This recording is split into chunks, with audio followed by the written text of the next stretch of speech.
You guys have a very good sense about your capabilities and what you need to work on and what you're really good at. Okay.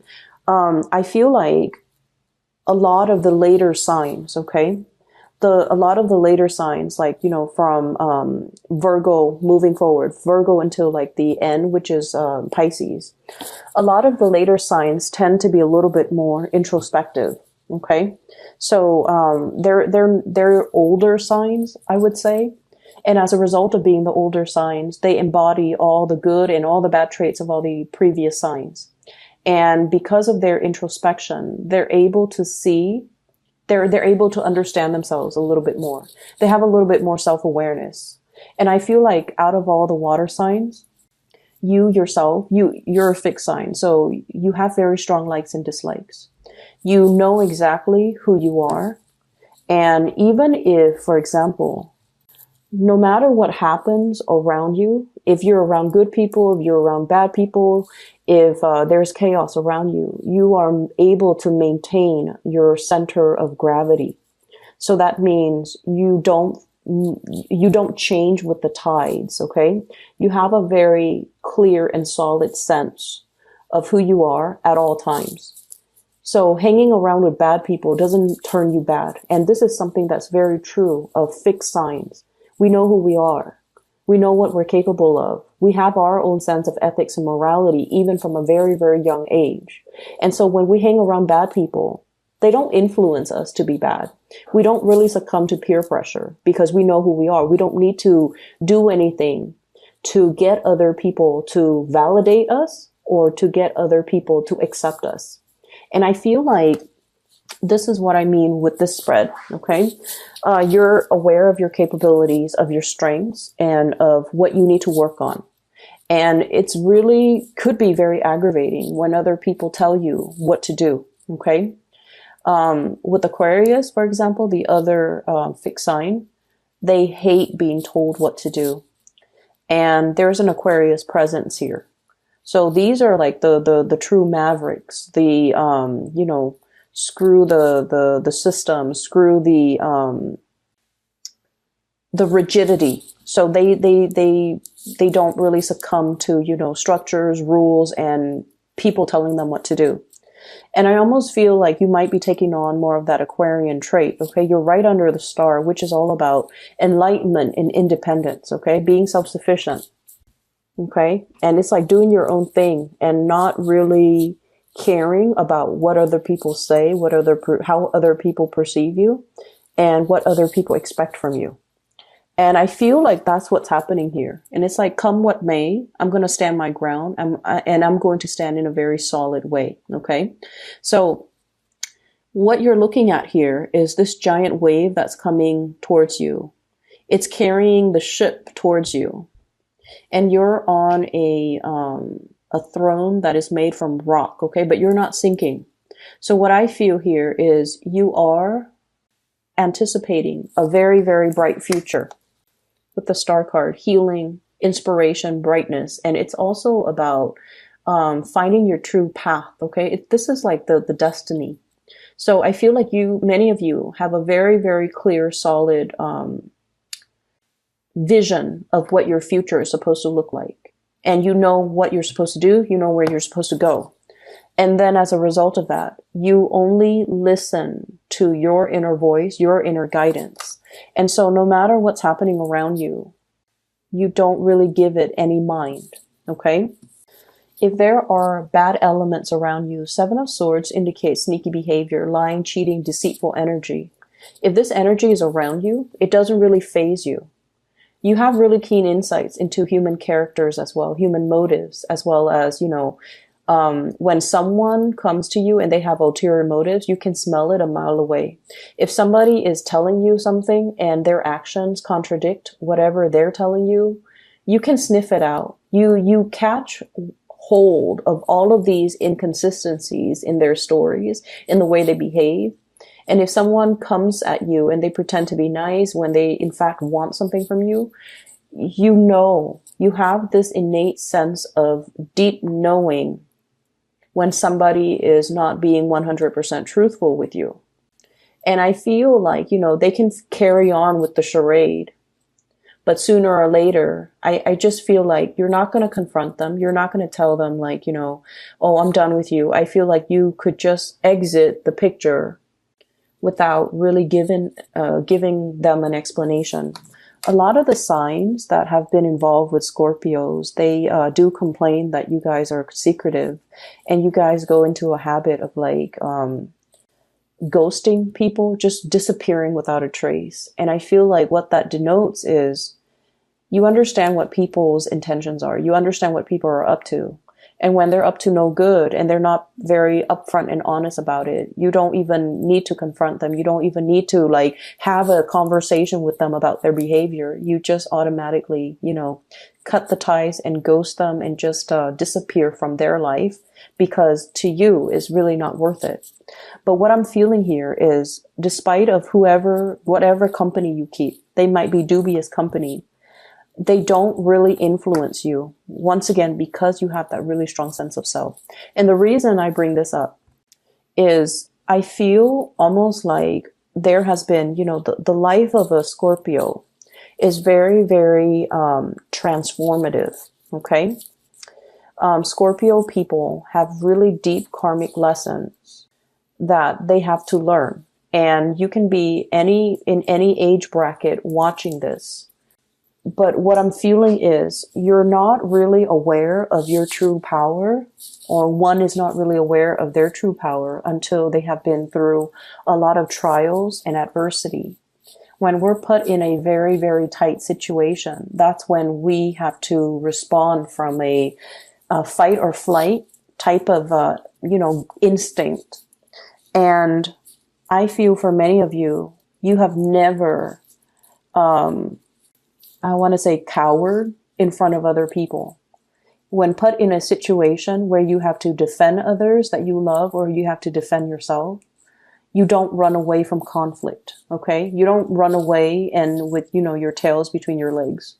You don't try to say whatever the other person wants to hear just to appease them, just to de-escalate the conflict. You stand your ground. And because of that, a lot of the times the truth sayer are the ones that are not very, very popular, right? The people that have the wisdom and the insights, and often they see the situation for what it is. A lot of the times they find themselves like burned at the stake, okay? Because the world is just not ready for the truth. And so what I'm feeling is in the past, you might have put your neck out there. And you might have said some very, very unpopular truths that people were not ready to hear. It's almost like you were ahead of your time. You said things and did things that people were not ready for. And you found yourself in a situation where you're just like, I'm just speaking my truth. But it's not very well received. And rightfully so, because the people that you were dealing with or you had around you were not ready to face these truths. And they were not ready for the brutal honesty. And as a result of that, you might have felt, relationships and friendships and even family relationships drifting away because they couldn't really handle the truth. They couldn't really handle the strength in which you stood your ground because they were following the herd while you were following your own intuition. And these relationships, these friendships gradually had to, fall away. And you might have found yourself in this space where you're just like, I'm doing the right thing, but why is the right thing the unpopular thing? Why am I finding myself like, not having an abundance of people and good company around me? And I feel it's almost like the life of the Scorpio has a lot to do with being able to not define your own sense of self-worth by whether or not other people around you accept you. Okay? So it's sort of like walking your own truth.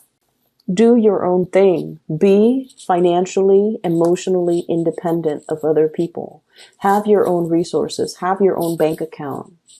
Have your own financial freedom where you can do whatever you want without needing to, bow to anybody else, needing to do anything based on anybody else's expectations.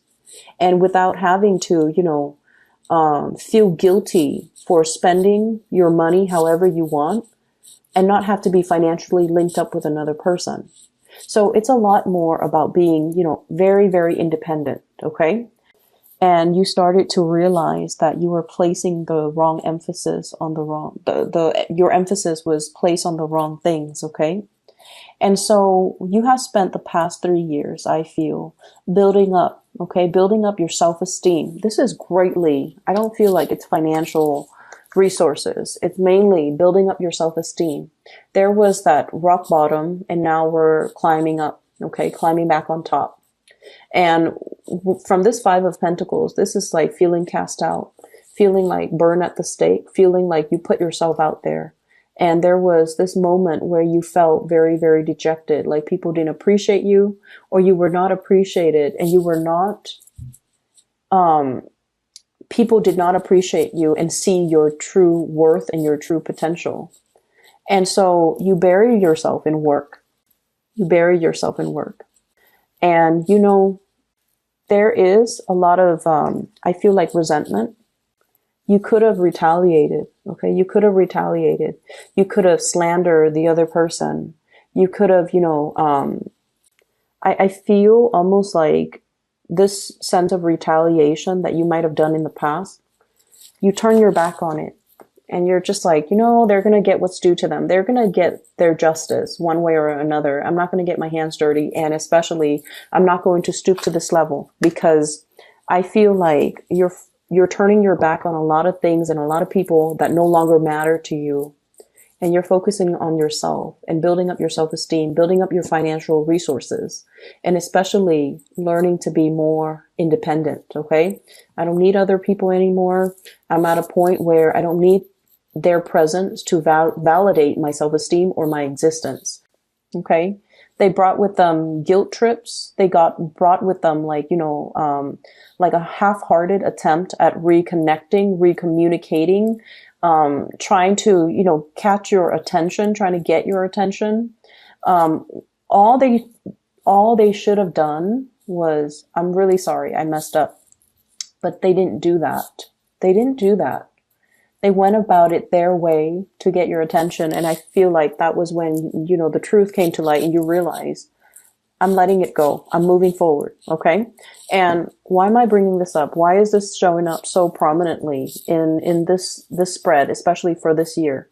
And Pisces is a fellow water sign. It's also the last sign of the water signs.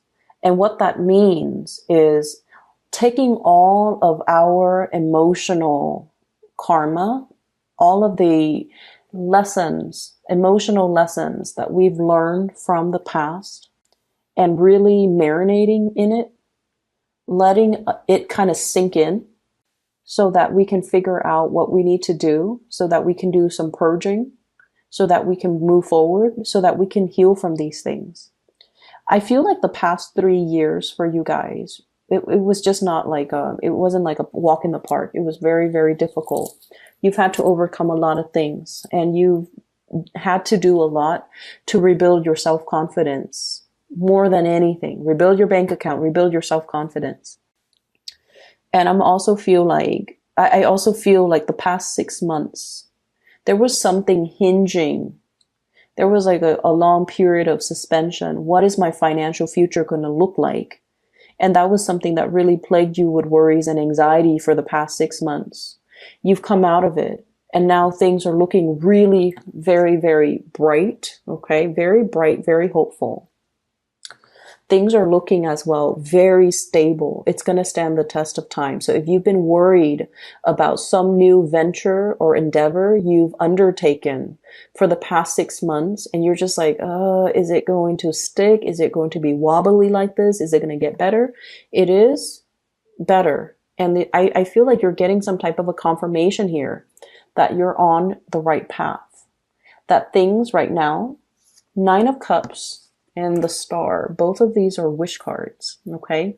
Wish fulfillment. Whatever worries you've had, you have moved away from it. And now we're on to this phase where we are beginning to heal, and we are being beginning to pull towards us all the things that we have dreamt about, all the things that we've wished we had, and all the things that are actually really good for us. So we're shedding some old patterns, some patterns in relationships. For those of you who have been single for a very long time, and I do see this as, Nine of Pentacles, this is a singles card for a very long period of time. And many of you have thought about, that soulmate connection, okay? That past life connection, that soulmate connection, that karmic connection even. You have shed those karmic past life connection. And you're longing for a reunion here with the soulmate. And you're wondering, why is it taking so long? I've been single for a really long time. Why are all of my friends getting married and getting hitched and getting engaged and, having children and settling down in really stable relationships, or even having a lot of breakthroughs when it comes to their finances and their career? Why am I in this state of flux? Why am I still waiting? And I feel like, it takes a little bit more time. You're letting go of the very last remnants of the past in order to move away from it. Many of you are going to be able to get into a very, very solid relationship where the other person is going to work at it with you. Okay. And learning from the past, you're going to realize that let's not link up our finances. Let's have separate bank accounts. Let's just do that for a few months or a few years before we linked up our assets. You're learning from the past and you're realizing that you can't really, be careless anymore because something quite destructive happened financially in a very past, in a past karmic type of a relationship that left you in a dark place. And I feel a lot of it has to do with this, and excuse me for the word, but this very naive, totally giving energy where you were given to the wrong person and they took and took and took.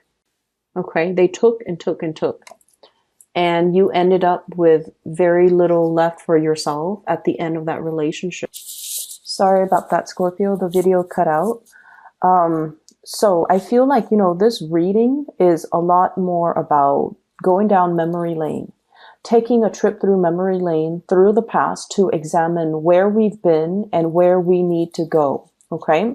So I mentioned a lot about, what happened in the previous years and how that has really changed you. It has really, helped you kind of like ground yourself to realize who you are, to realize how you handled adversity and just difficult situations in your life, for you to realize just how strong, how capable, and how independent you are.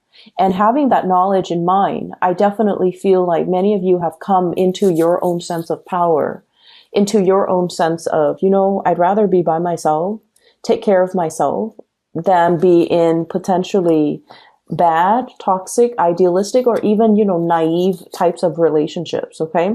And you have also realized how much your generosity in the past has really blinded generosity. It's like that kid with the new bike. He's going to, let all his friends ride the bike.